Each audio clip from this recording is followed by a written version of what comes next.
Hello friends, welcome to my channel nursing current and practical.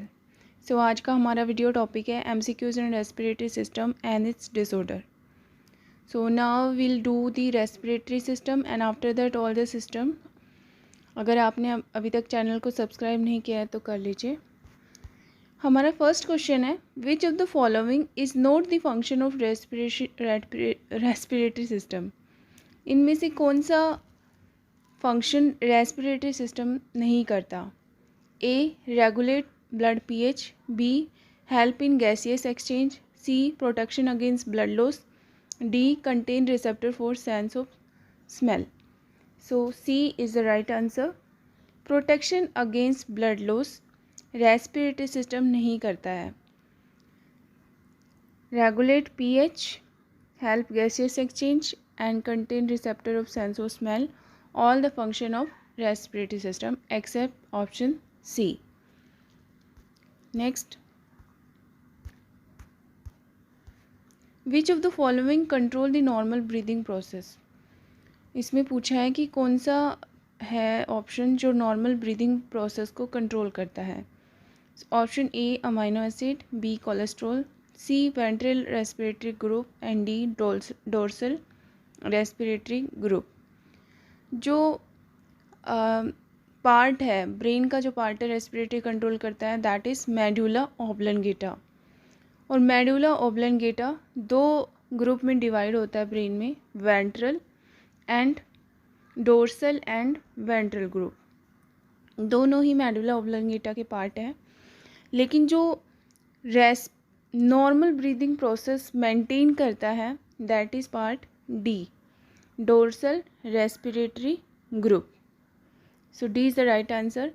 Ventral it's also a part, वो gaseous exchange में और vagus nerve को activate करना, मतलब पूरा पैरिफेरली काम करता है।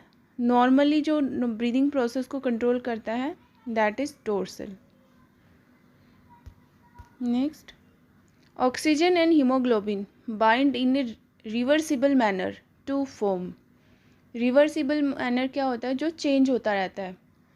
So option A carboxy haemoglobin, B oxy haemoglobin, C methaemoglobin and D BPG. Right answer is oxy haemoglobin. Haemoglobin and oxygen bind होने के बाद ऑक्सी हीमोग्लोबिन फॉर्म होता है। नेक्स्ट है, how many oxygen molecule bound to haemoglobin to give 50% saturation.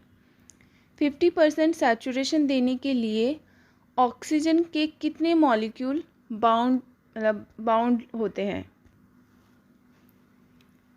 So right answer is C, 1 haemoglobin plus 2 oxygen give 50% saturation.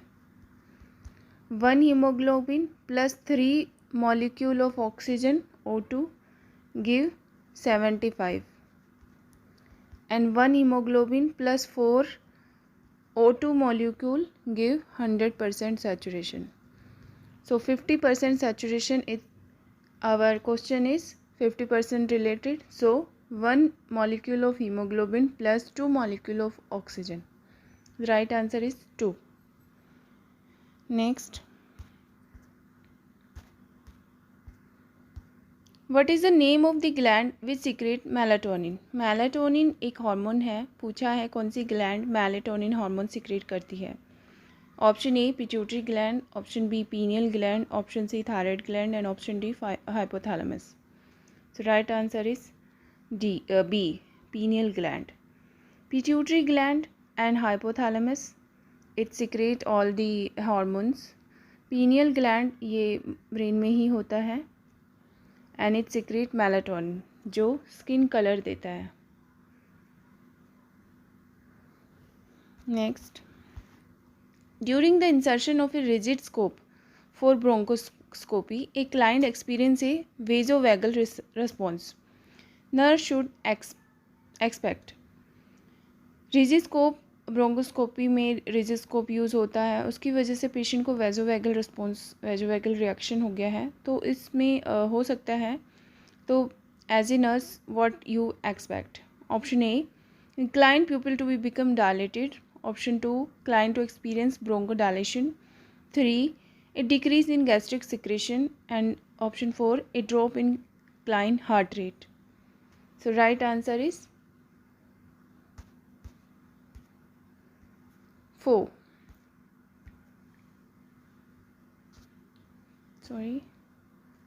4.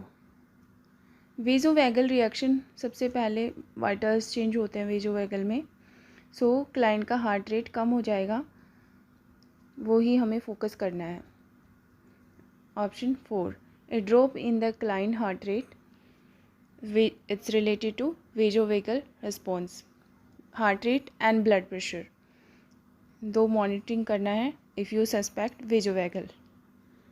Next है client with acquired immunodeficiency syndrome AIDS develop pneumocystic pneumonia PCP.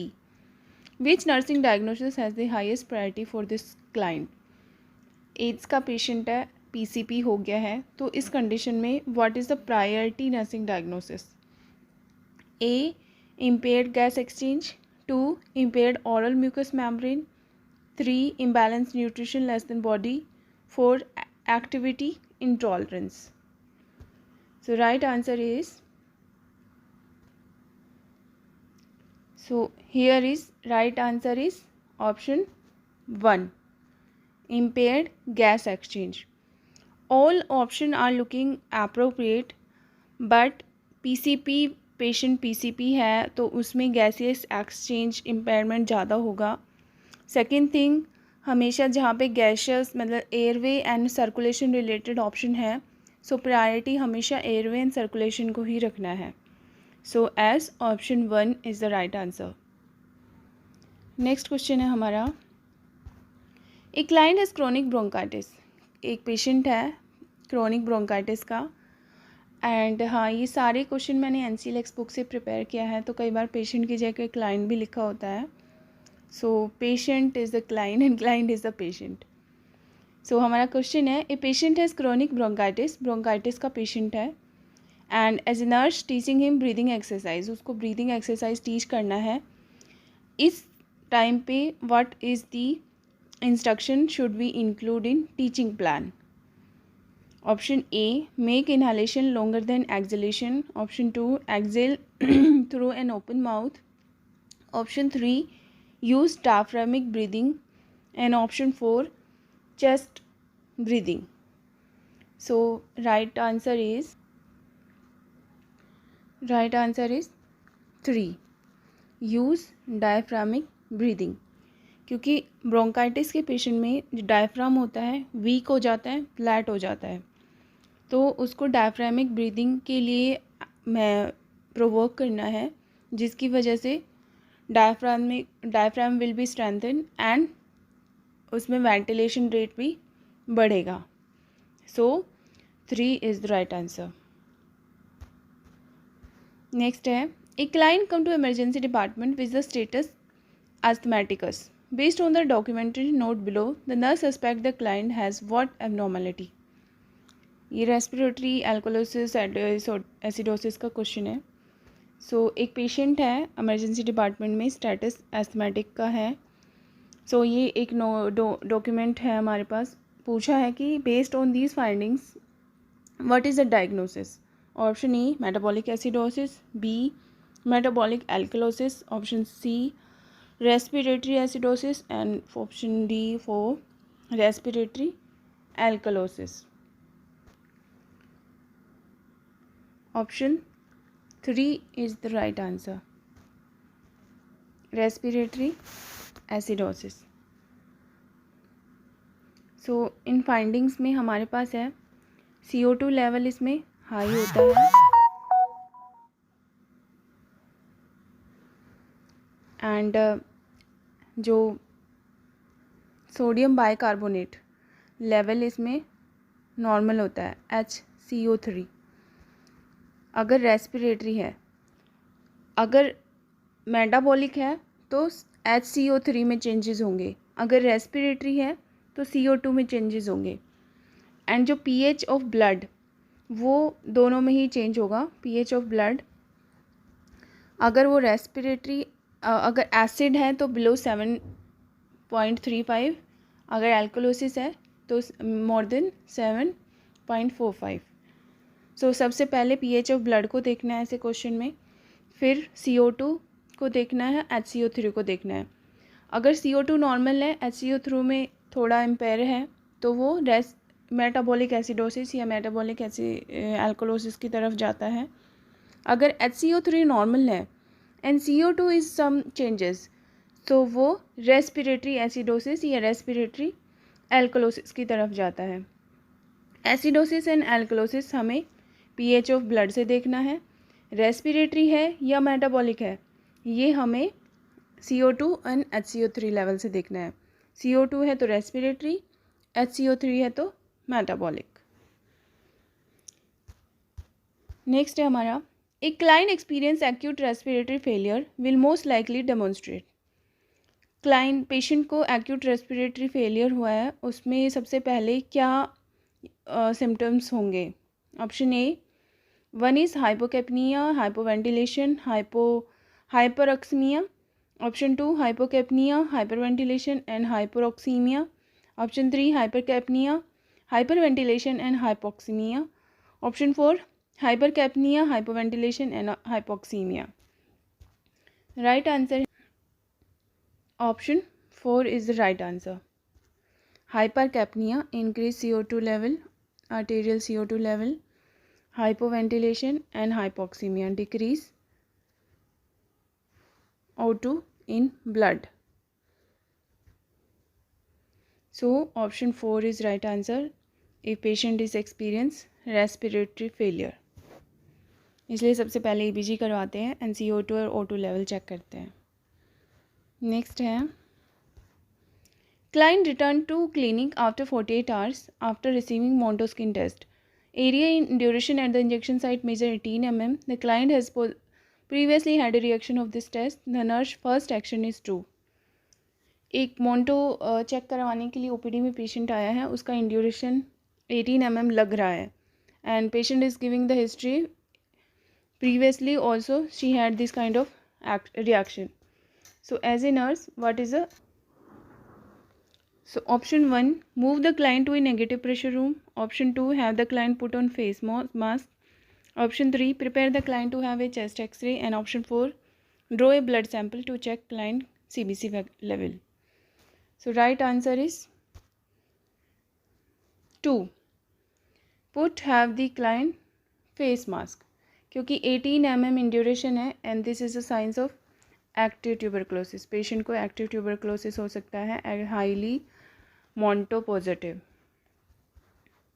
सो सबसे पहले face mask पहनने के लिए बोलना है patient को, उसके बाद पेशेंट को प्रिपेयर करना है फॉर फर्दर चेस्ट एक्सरे वगैरह एंड ब्लड सैंपल। नेक्स्ट है, client with clinically active pulmonary tuberculosis order isoniazid, rifampicin, pyrazinamide and ethambutol. These are ATT, antitubercular drug. Which finding best indicate effectiveness of therapy?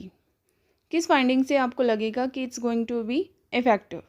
Option 1, cavities are no longer evident on chest X-ray. B, tuberculin skin test is negative.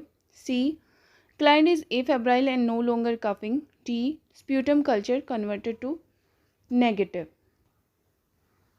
Option 4,